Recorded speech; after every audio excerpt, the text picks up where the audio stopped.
Hello and welcome. I'm Fahd Husain. Tonight we begin with a war that isn't quite a war anymore, but it is still far from peace. What we are seeing right now is a pause, not a resolution, not even a breakthrough, just a moment sides have stopped short of escalation and are now watching each other very carefully. This is what analysts often call a no war, no peace phase. The shooting has slowed down, but the conflict hasn't gone away. It is sitting there, just beneath the surface. And in the middle of this fragile moment, one country is becoming more important than before: Pakistan. Here's why that matters.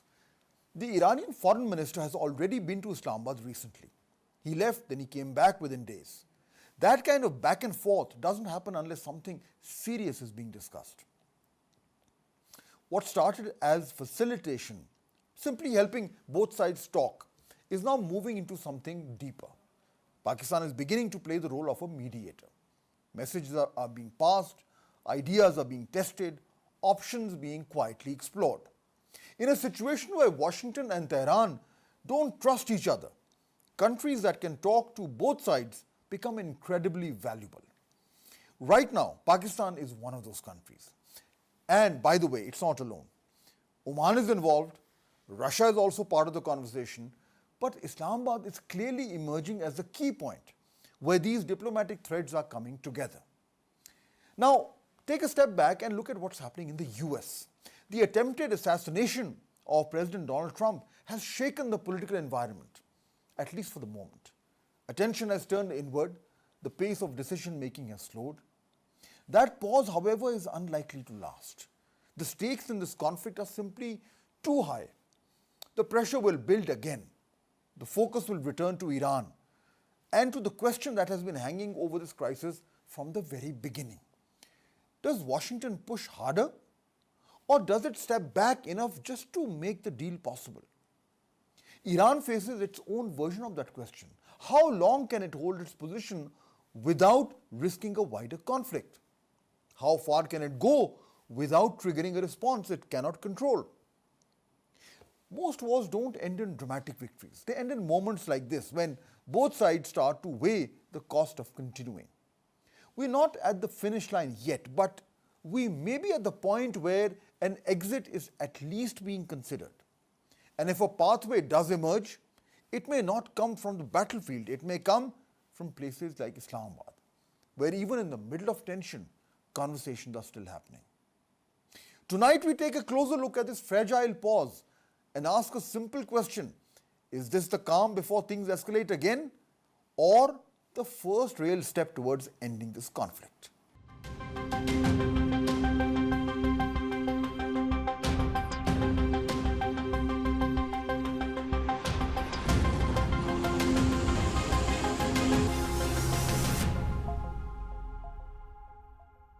So to speak more on this, I'm joined now by Ms. Hina Rabbani Khar, Pakistan's former foreign minister. She's actually had two stints in the foreign ministry at very consequential times for Pakistan and has a first-hand experience of this high level of diplomacy at the international stage. Ms. Khar, welcome to our show. Pleasure to be here. All right, so now the latest situation, of course, is the Iranian foreign minister shuttling between different countries, and of course Pakistan remaining as the main lead player in all of this. With the outreach to Oman and then to Russia and then to Saudi Arabia, what does it look like to you? Are the Iranians now trying to get a buy-in from all the key countries before they present this plan to the Americans? Okay, so Fahd, I don't look at it as a fundamentally different momentum or sort of objective as far as the Iranians are concerned, or as far as the Pakistanis are concerned, or as far as anyone else is concerned. One thing which is very interesting to note is that this is, when you name the countries that he's touring, there is Pakistan, there's Oman, there is Russia, and then of course Saudi Arabia, right? So typically, we have been presented everything as an axis of resistance, where Russia perhaps comes in, Syria was already there, Iran is considered to be the lead player. But then you have the Kingdom of Saudi Arabia and Pakistan and Oman. Oman is the Norway of the Middle East in some ways, right?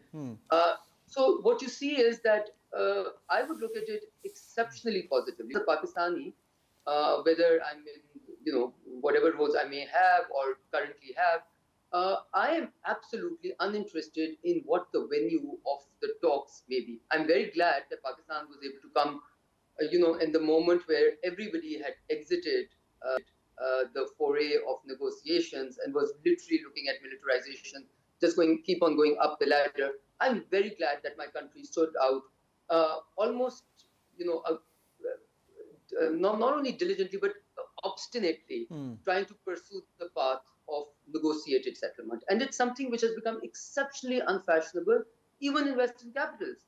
And you see this whole, movement towards how much of the percentage of GDP are you spending on military to be an asset now, once again. So I'm very happy that Pakistan played and continues to play the role that it does. But this thing that you're referring to, where they're broadening, I don't look at it particularly as just them suddenly broadening the foray, because you do remember that Oman had a critical role in the Geneva talks. In fact, Oman. Oman continued to play that critical role over the last many months pre this latest military exercise. And Saudi Arabia, especially, the Kingdom of Saudi Arabia, especially, coming in as a country which has had, continues to have military installations and bases of the United States of America, but is still consulted as part of the process, because they clearly have determined a path for themselves where they are going, where they're owning the region. You can't deny geography. You cannot change your neighborhood. You can't pluck the country out and take it somewhere else. And I think one thing that this war has shown us is that nobody can buy security anymore. You can't purchase security. It's not on the sale. It's not something you can buy off the shelf. You have to manage these relations and manage both risks and threat proportionately. So I think that this could potentially be a good thing. And if you look, I was reading some experts, and one of the points that they raised struck me was, and which made a whole lot of sense, was that Pakistan, of course, remains the lead mediator. Now, of course, we are mediating. I think we've gone beyond just facilitating. But Oman, of course, as you correctly said, has already played this role, and also because of whatever happens in the wake of this conflict, and ultimately the fate of the Strait of Hormuz, Oman has a direct stake in that, and perhaps the Iranians are trying to work out something whereby the Oman can also be one of the stakeholders in terms of if there's a toll or anything, any other arrangement that comes through.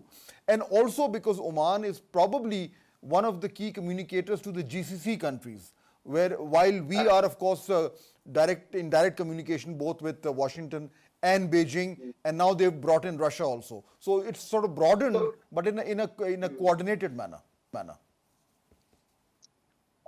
Yes, I think geography commands Oman's role in this more than anything else. So it's not wishfulness on part of the Iranians, it's the territorial waters of Oman which dictate their role in the Strait of Hormuz. Because if there are two countries which have territorial waters, where the Strait of Hormuz comes within their territorial waters, it is Oman and Iran. And within that framework, you could say that everybody else is just noise, right? When we'll be talking territorial waters right now. Right of navigation, international waters, all of that aside. How much of it is that? How much of it is territorial waters? I think all of us know quite well on that. Now, within the other, I would look at Oman. I think Oman has really gained the respect that it deserves reputationally by being consistently on the path of negotiated solutions and on the path of peace. And it stands out wide and large, in the current canvas of things. It absolutely stands out as a country which has persistently pursued that path. So they will not be a spoiler at any level at all. So that's a very good thing. Now, when we talk about Pakistan and you start talking about facilitation and mediation, I do not want Pakistan to get into any waters, figuratively speaking, where we become party to a certain push. Okay, so we are a party to peace, we are a party to negotiated settlement, we are a facilitator, we have provided our are good relations on both sides, which we have curated over decades. Okay, so a lot of people say, in the Western world, a lot of people ask me, how did Pakistan suddenly come into this moment? I'm like, excuse me, but the Pakistan has been making this, treading on this road where it is always said that yes, our relations with China are exceptionally important, they're strategic in nature, but we always want to be on the right side of the US because of reasons of our historical relations, of our trade ties, of our investment, this, that, the other, and has never really gone out of its way to. There was a time in Pakistan, one certain leader, was taking jabs at the European Union, at America for political reasons. I think, but by and large, consistently, we have persisted on this path of, being aware of our geography. GCC countries we have great relations with, but cannot deny the importance of the relations with an immediate neighbor, such as Iran, with which we have thousands of kilometers of border. So, on wanting to make someone happy, you are not in some ways being self-defeating by spoiling a relation with a neighbor. And it's never never an easy trajectory. It's never easy managing relations with a neighbor, which has been heavily sanctioned, where there was, ethnic, theological sort of differences, you could say, etc. But we have managed that trajectory rather well, even with the US. Now, why were we in this sweet spot? Okay, that people say we suddenly came into. We were in this sweet spot because despite the US insisting on determining its relations with Pakistan for almost 2 decades through a very, very roguish Indian lens. Pakistan persisted on being trying to not please them, but saying, look, we are a country of 240 million people. We have our own geography. We have our own history with you. We would like to have relations with you on bilateral.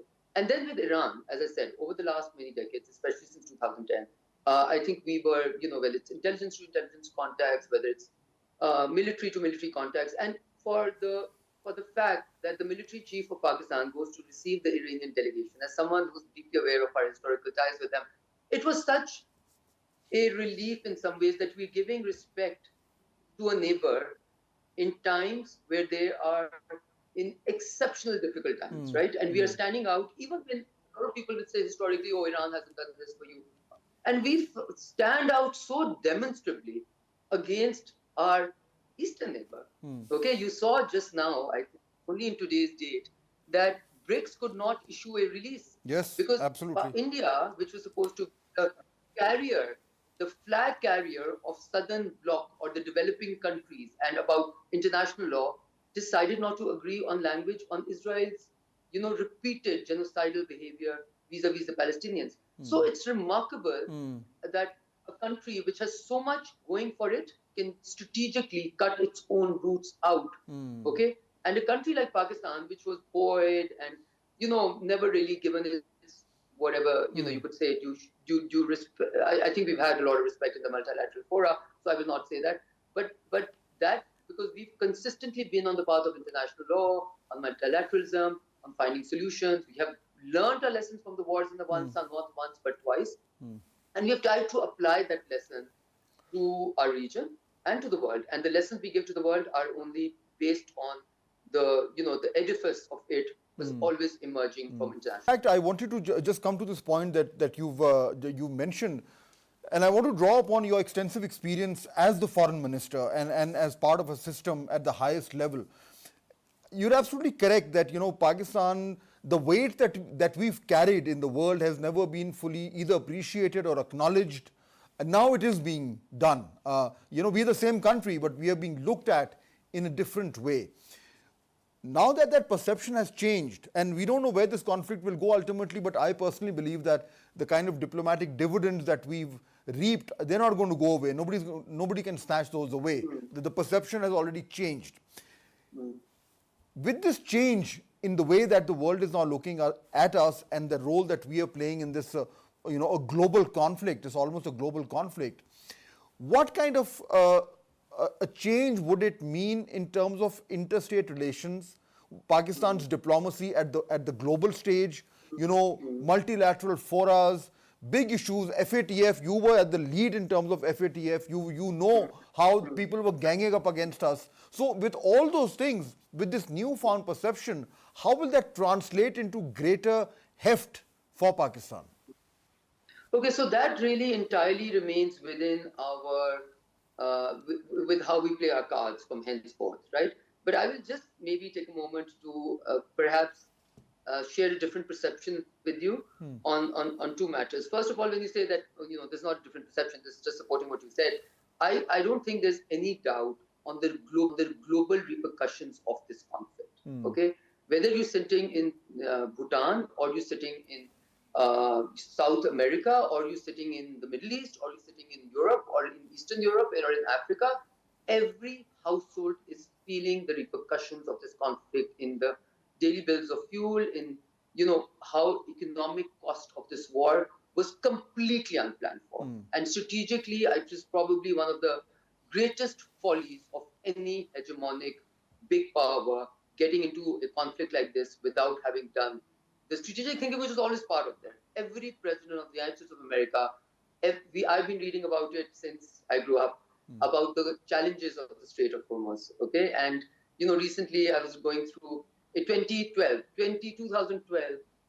small interview with Brzezinski, who was one of the, one could argue, better national security advisors of the US. And when he talks about a potential conflict with Iran and the consequences of it, he literally plays out exactly what is happening. The consequences on the Gulf states, on the security, on economic, and on global economic and oil industry. So that is obviously, it's not something that we can either choose to acknowledge or not. It's a reality which is staring us in the face. Secondly, I will, Fahd, as someone who, and this is something that I will be honest with you, I didn't know about it until I walked into, these multilateral forums as the foreign minister of Pakistan the first time and as minister of state. And then, of course, Pakistan, when you say our role has not been acknowledged, I would a little bit, our narrative, our New York Times economist sort of shaping of Pakistan may not be brilliant, okay? But you walk into the UN building in New York and the respect that the Pakistani foreign minister gets is literally the result of the decades of work and commitment and being on the right side of history and international law that Pakistani bureaucrats, Pakistani foreign policy experts have been pursuing as the Pakistani state's representative, chosen by the Pakistani state for decades. Okay? Our ability to get ourselves elected in the Security Council every 8 years is no small feat, and mostly against really big players who are typically against us. Our ability to get ourselves elected in the UNHRC, the respect that we get both in the UN headquarters in New York and UN in Geneva, represents the acknowledgement, acceptance of Pakistan's role as a global, as a leader of the southern bloc of the developing world. And literally, you can't imagine how many people, whether it's a group of 77, how many people look towards you for leadership in that. So I think that's pretty much the narrative around, what the newspapers read, write, etc. And of course, we were carrying the burden of Afghanistan, okay, which was the whole world's burden to carry, but was literally relieved on us. Now the place that we are in is absolutely unique. It's stunningly unique. Anyone sitting 2 years back, 4 years back, 10 years back could potentially not have. I think a lot of this has to do with our frenemy number one, Prime Minister Modi. Okay, he tested the waters as the net security provider for the entire Western Hemisphere. He decides to act against a country which was not celebrated, which was never considered to be a military prowess, or yes, a nuclear power, but not strategically, inclined to or able to really protect its interests because of everything that happened in Afghanistan. It had a burden. And suddenly, Pakistan showed its not only resolve in the military theater, but its diplomatic skills, its ability to dial down, its ability to, even the normal general Pakistani. So I think that had a lot to poise ourselves, to station ourselves on that place where we could use this moment in history with good relations with the GCC, good relations with Iran, good relations with US, exceptionally good relations with China. We happen to strategically, and let's acknowledge, Fahd, the space left by our eastern neighbor, because our eastern neighbor decided that Israel was going to be its strategic partner, and it is willing to take any type of reputational cost, to be on the side of its friend, which was the genocidal accepted actor on the world stage by not Pakistan or any other country or Iran, by the ICJ, by the ICC, which had UN and its entire body screaming out for how exceptionalism has led to you as a journalist and a politician, I think you would appreciate the fact that the news, we have just found out that two-thirds of journalists killed in the world in 2025 have been killed by Israelis. We just saw the story play out of Amal Khalil, how she was targeted. It Absolutely. was targeted killing. And this is just to say, this is the tip of the iceberg. We have seen it play out. So for India to have so, I would say, immaturely, I would say that when history is written, it would be considered to be one of the biggest strategic follies of the last 2 years and the last 10 years. So it's not a one-off thing. It is a change which is going to keep giving us dividends over the coming years. I would not want to rely on them giving us dividends. I would like to translate our dividends for ourselves. Correct. Okay? So which says that you remain consistent, persistent. So I'm very against anyone who says, oh my, why are the talks not happening in Pakistan? I think we should be, your role is simple, okay? You are persistently, consistently going to be on the path of negotiated solution, on the path of peace. You will pursue it relentlessly, and you will let the world show where Pakistan's intentions are and where Pakistan is willing to put its efforts. I think that's a very good place. I think the challenge is going to remain to remain within that gambit and to be able to not only, I would not want to trade it for dollars. Okay, so when people say, I think that's a flawed thinking. It's a deeply flawed thinking which has never paid us rich dividends, not $10 billion, not $100 billion. You need to improve our ecosystem economically inside Pakistan. You need to persistently be, and also, Fahd, I think the biggest challenge is never to fall prey to please other nations, other states, at the cost of your own interests, which are dictated by geography and your historical limitations. Absolutely. Very well said. Ina Rabani Khar Sahiba, always a pleasure. Thank you so much for joining us today.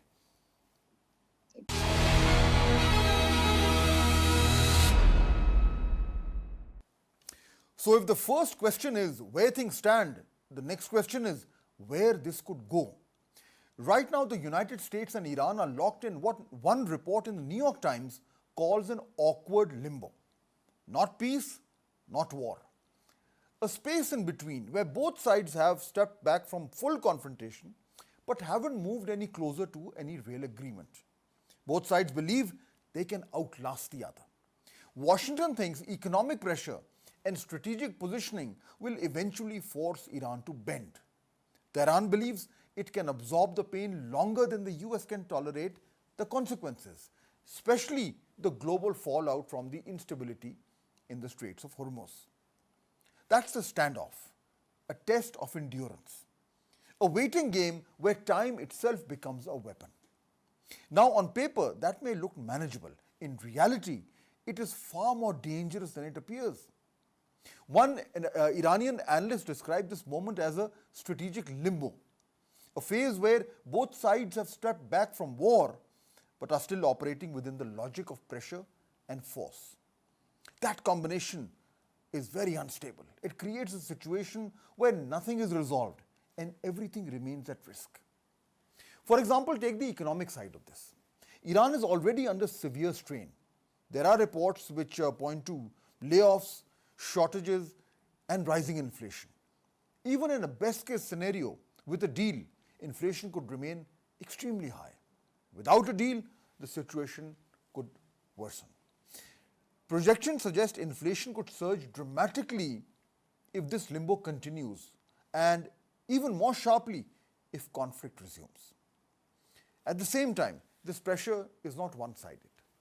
Disruption in the Strait of Hormuz don't just hurt Iran, we've all seen that.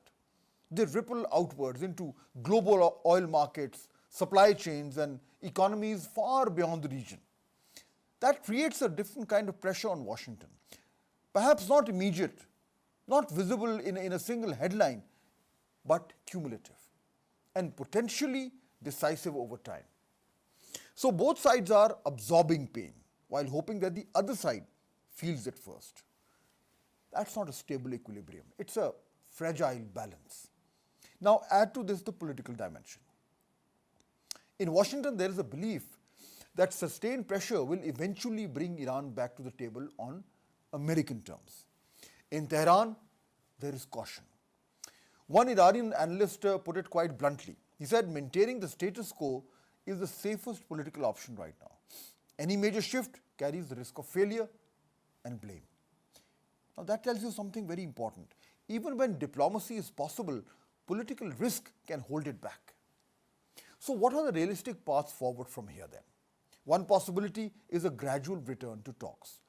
Perhaps not immediately and not dramatically, but through intermediaries, through quiet exchanges, through places like Islamabad and possibly Muscat, where messages can be passed without public pressure.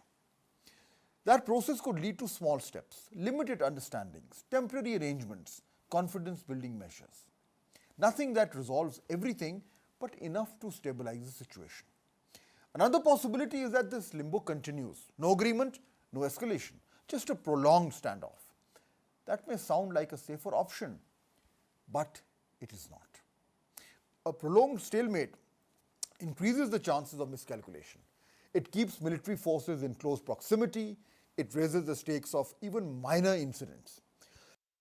And over time, the accumulated pressure, economic, political, strategic, it can force decisions that neither side originally intended to make. And then there is a third possibility, escalation. No one is openly advocating it. Every statement points towards restraint, and yet the risk is always there. A single incident, a misinterpreted move, a domestic political shift. That's all it takes to move from tension to confrontation. So when you put all this together, the picture becomes clearer. This is not a pause in the conflict. It is a phase of the conflict, a phase where both sides are testing limits, managing pressure, and perhaps quietly exploring exits.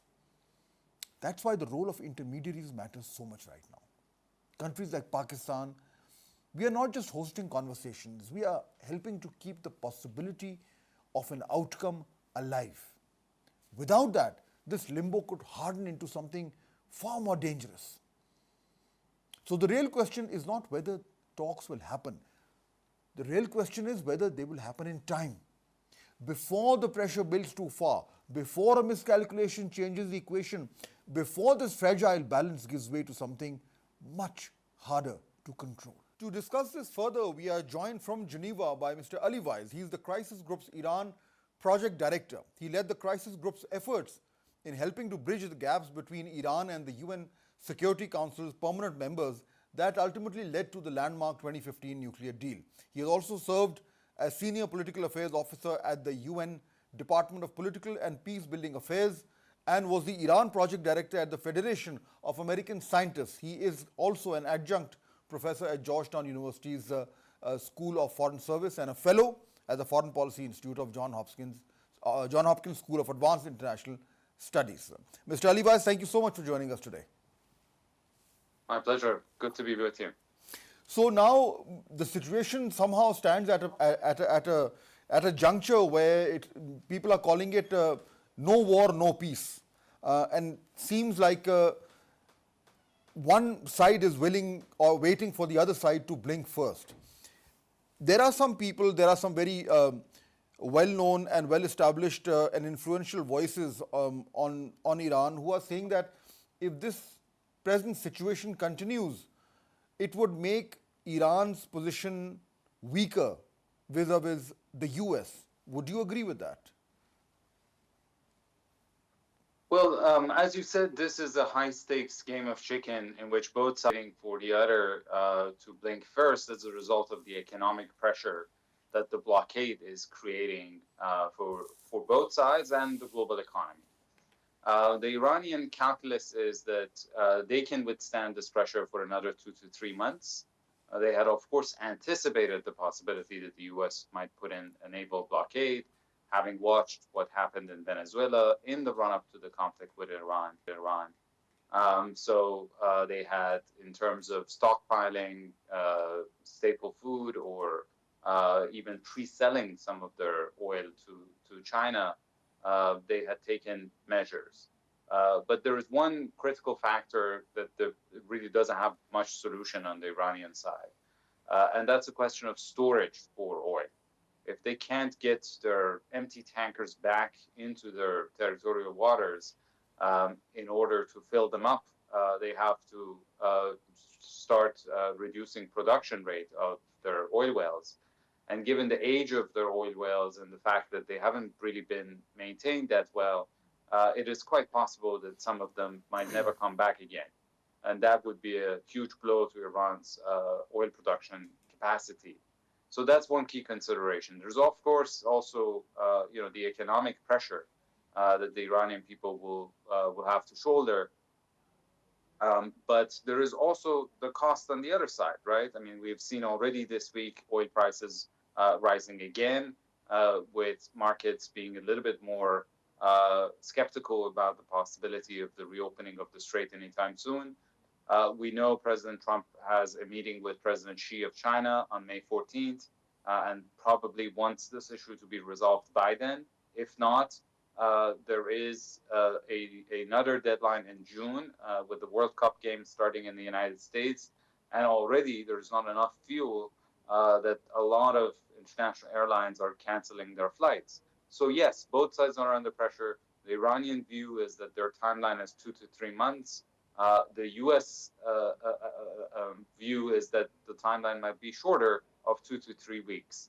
Both sides might be overplaying their hands. Both sides might be miscalculating how much longer the other side can withstand pressure. But the very fact that the Iranian foreign minister has come to Pakistan, then gone to Oman, gone to Russia, and news coming out that Iran is working on some sort of an initiative in which it wants the important regional countries to be on board and then communicate it to the US. We've also heard that some of these initial ideas emanating from Iran have been communicated to the US via Pakistan. And in fact, President Trump also mentioned it, that he had received some ideas. So in your opinion, is Iran now changing its diplomatic strategy and trying to project something or present something and some sort of an initiative which is backed by a larger number of countries and therefore would have more weightage in terms of how the Americans respond to it?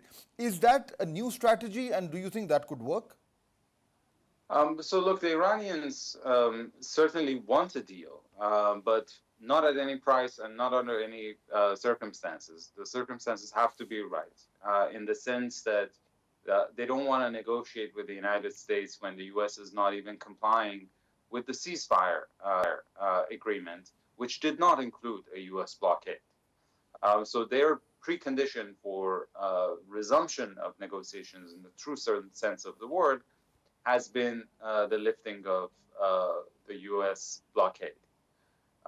And because that hasn't happened, because President Trump is hopeful that the blockade would be the one thing that would magically conjure victory and push the Iranians to capitulate to his terms, the Iranians are now changing their negotiating approach. And instead of saying that there needs to be a lifting of the blockade as a precondition to going back to ceasefire, to then negotiate a framework agreement as a way station towards a more comprehensive agreement that would resolve all the problems on the table, they are now saying that they can do a phased approach in which the question of the future of the Strait of Hormuz would be negotiated first in return for ending the war. And once that is done, as sort of the first step and a confidence building step, the next step would be negotiating a nuclear deal. So it's kind of turning the clock back to before the war, where there was no blockade to negotiate about. And the nuclear issue was outstanding, with the parties having fundamentally different positions on what they want and what they're willing to accept.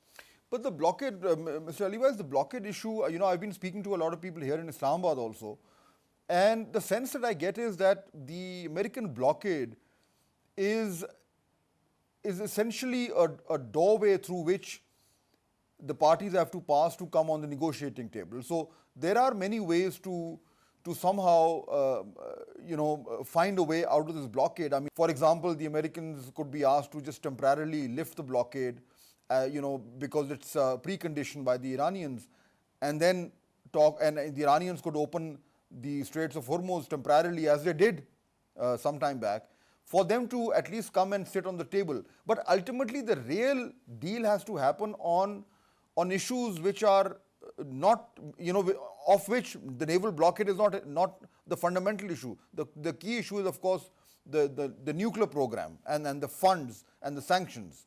So, do you think that the focus is somehow shifted from the actual issue that needs to be negotiated to something which can be sort of put on the side if both parties really want it? So you're absolutely right. It takes very little to try to get back to a negotiating table, because if neither side is willing to blink first, they can blink at the same time. If the US and Iran remove their blockade simultaneously, the conditions for the ceasefire will be met. And then they can get to the table and start talking about nuclear and sanctions, really. But I do believe that, in a way, it appears that that ship has sailed, because the Iranians have come to the conclusion that the US's position on the nuclear issue remains fundamentally maximalist, expecting Iran to dismantle its nuclear program and no longer do any enrichment, which really doesn't give them a face-saving way out of this. So this is why I think they've changed the approach, and they've put the question of the Strait first, because the Strait, if it ends up imagine both sides would lift the blockades, but then they would also have to negotiate what future framework would manage the security of the Strait and the traffic through the Strait. Is there going to be a transit fee? If so, who's going to charge it? Is it just Iran, or is it going to be a consortium comprised of regional countries, including Oman and maybe the GCC? In that scenario, is the US also involved as an observer or as a toll collector? What about the fact that this would be a violation of international law, because the Strait is basically an international waterway, and this is against the UN Convention on Law of Seas, which Iran and the US, of course, are not party to. But there are lots of questions, and that would require a negotiation about a new framework, which probably then would have to be approved by the UN Security Council in order for it to become legal, and maybe on a temporary basis, so that it doesn't set a precedent for other critical choke points in the world. If you do that negotiation first, of course, the Iranians would also have a source of revenue through the Strait. So the urgency of sanctions relief will be diminished. And if they have managed to end the war in a sustainable manner through this negotiation, then another key objective is met. And finally, then you can engage in negotiations about a subject over which they haven't really seen eye to eye with the Trump administration, which is the question of the nuclear problem. So this is why I think this has now become a battle over sequencing of what to address. And starting with the Strait seems to be Iran's preference, because they do also understand that the United States want to see the Strait reopened as soon as possible, even though it has provided it with extraordinary coercive leverage against Iran. Which makes a whole lot of sense, because clearly, as you said in the beginning, that both sides want to end this conflict. But there is the other option also, which is being talked about, which is that it's very difficult to see the war starting again. Of course, anything can happen, but the fact that it's so hugely unpopular, this war in the US, and then obviously Iran wouldn't want bombs falling again. And no other country would also want that. But on the other hand, finding some sort of a common ground, as we've seen, has become so difficult. And even now, in terms of sequencing that you're saying, even that is leading to a lot of disagreement. The other option is that things remain the way they are.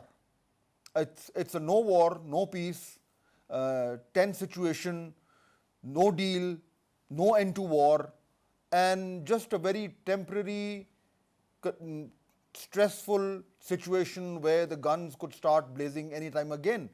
that's like a status quo which just continues. That's a reality, or that's a possibility also. Well, I have a hard time seeing that because I feel the no war, no peace scenario leads to a lot of crisis scenario. In other words, both sides, first of all, are going to continue to challenge the status quo. The Iranians are going to seize additional tankers, and every seizure, every warning shot, every interception could result in direct military confrontation between Iran and the US. And the more it happens in the next few days, with both sides testing the waters and testing each other's limits, the higher the risk of either miscalculation or some sort of deliberate provocation that would result them in reverting back into a full conflict. There is also other fuses out there, including what's happening in Lebanon. If the Lebanon front opens again, then another condition for the ceasefire is out of the window. And again, at the end of the day, I do believe that neither Iran nor the US want to really see this double blockade situation continue beyond another few weeks. And so if they can't get what they want by that point, they are going to challenge it. Iran might push the Houthis to shut down Bab el-Mandab as well. And in that scenario, global energy prices would hike further, putting more pressure on President Trump. Or President Trump might decide that he's going to enforce the blockade simultaneous to also blooding Iran's nose again in order to increase the pressure on them. So I don't see this situation as something that could be sustained beyond a few days or a few weeks. And obviously, we all hope that that's not the case. But there's a lot of disappointment about the talks not happening. And I personally feel, Mr. Ali Vaez, that it's better not to have talks as opposed to having talks and failing again. So it's better to have back channel communication. It's better to negotiate through other people and try and come to at least a stage where once you meet, you can come up with something. So the delay, I don't think, is necessarily a bad thing as long as some progress is being made. And it seems, at least to me and a lot of people here, that the fact that talks haven't happened in Islamabad doesn't mean that things are going from bad to worse. In fact, the flurry of diplomatic activity means that there is a stepped up effort to try and find some way or some solution or some breakthrough which can at least allow the two sides to come closer to each other. So from where you are, do you also feel that diplomacy is still very active and things are still very much in the realm of possibility? Yes, you're right. There's a lot of diplomatic activity. The question is whether it's in the right direction and whether it would yield results. We have seen this kind of back and forth and regional consultations multiple times in the past few years, and they've all inevitably have ended in grief. And this is why I think it is important to understand a few things here. Number one is the fact that as long as the United States looks at these negotiations as a zero-sum kind of outcome, that it expects Iran to accept its terms, otherwise it would continue to deploy pressure, different forms of pressure, to bring Iran to its knees, it is very difficult to come up with a full and sustainable agreement, regardless of who the mediator is, whether talks take place in person or not, and who's around the table and so on. So it would require a change of attitude that we have not yet seen from the United States. It also requires the Iranians to understand that at the end of the day, that they would have to also make painful concessions, that a nuclear deal with President Trump would have to be much stricter than what they were willing to accept 11 years ago when they negotiated with the Obama administration. And Iran would probably have to sacrifice its nuclear program in order to be able to gain some other benefits, including sanctions relief, more than was the case in the past.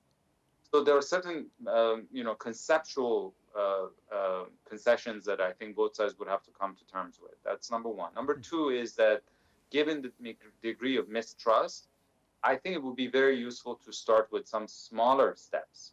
For instance, you and I talked about how the blockades could be lifted simultaneously.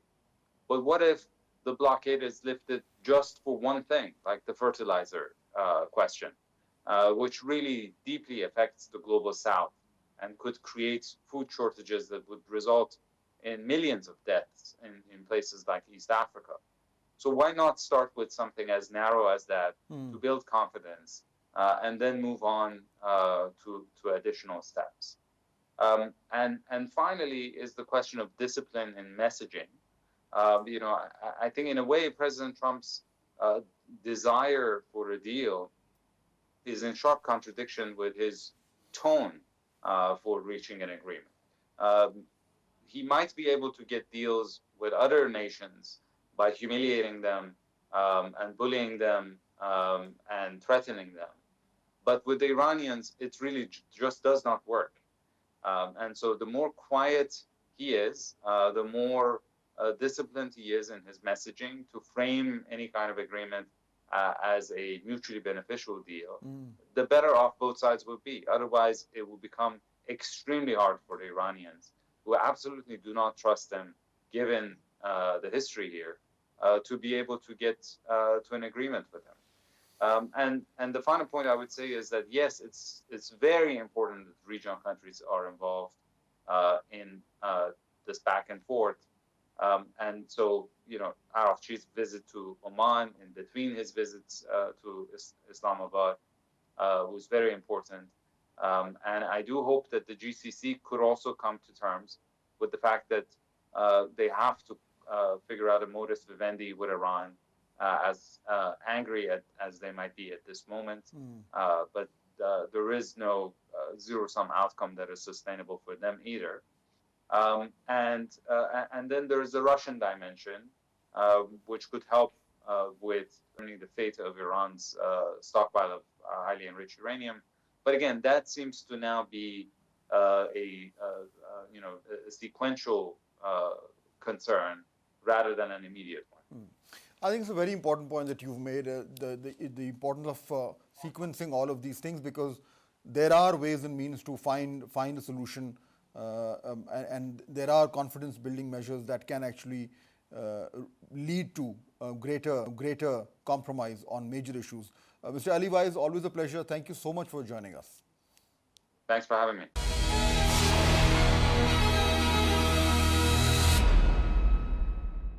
There are moments when something happens far away and you don't immediately connect it to your own life. A conflict starts in the Gulf, ships get seized, oil prices begin to move. You hear it, you register it, and you move on. Then the State Bank of Pakistan raises interest rates, and suddenly that distant story is not distant anymore. Let me put this in a very simple term, because this can easily sound more complicated than it really is. The State Bank of Pakistan has increased the policy rate by 1% today. Now, what does that actually mean for someone sitting at home watching this? It means money just became more expensive. So, for example, if you've taken a loan, your repayments will feel heavier. If you were thinking of taking a loan, you might think twice now. If you run a business, your cost of borrowing just went up. It doesn't hit you all at once, but it starts to show up quietly in decisions, in budgets, in plans you delay. So now the obvious question is, why now? Things were not falling apart. In fact, there were some signs that the economy was stabilizing. So why press the brakes at this moment? The answer is not inside Pakistan, it's outside. What's happening in the Gulf is already beginning to ripple through the global economy. And the first thing that moves in a situation like this is oil. Once oil prices start rising, everything else follows. Fuel becomes expensive, transport costs go up, food prices begin to creep up, electricity becomes harder to manage. And inflation, which had just started to come down, well, it's starting to perhaps come back again. So what the State Bank of Pakistan has done is actually quite straightforward. It has acted early. It has decided not to wait for the full impact to hit. It has chosen to prepare. Think of it like this. If you know a storm might be coming, you don't sit around waiting for the rain to start before you react. You prepare in advance. Even it feels a bit uncomfortable at that time. That's exactly what this move is. It's a precaution. Now here's where it becomes real for people. This is not just about economists and policy decisions. This shows up in everyday life. It's not dramatic, but it's enough to change the mood of the economy. And that's the trade-off. You take a bit of pain now to avoid a bigger problem later. That's the thinking behind this decision. But there's a larger message here that we shouldn't ignore. This is not just about one rate increase. This is about what it tells us of where we are going. Perhaps Pakistan's economy is obviously still quite sensitive. External shocks still matter a lot. A conflict in the Gulf can still force decisions here at home. And that brings us to the bigger picture. Pakistan right now is playing a very important diplomatic role in trying to reduce tensions in the region. That's very positive and it really does matter. But at the same time, Pakistan is also exposed to the economic consequences of that very conflict. So while we are trying to calm the situation, we are also absorbing its impact. What should we take from this? It's actually very simple. This is probably not the end of the story. If the situation in the Gulf worsens, if oil prices keep rising, if supply chains get disrupted, then the pressure will increase. More tough decisions may follow. So this is not a moment for panic, but it is definitely a moment to be aware. The war may be happening in the Gulf, but the impact is already being felt here at home. And today's decision by the State Bank of Pakistan is one of the first signs of that. And if things don't settle down, this may just be the beginning.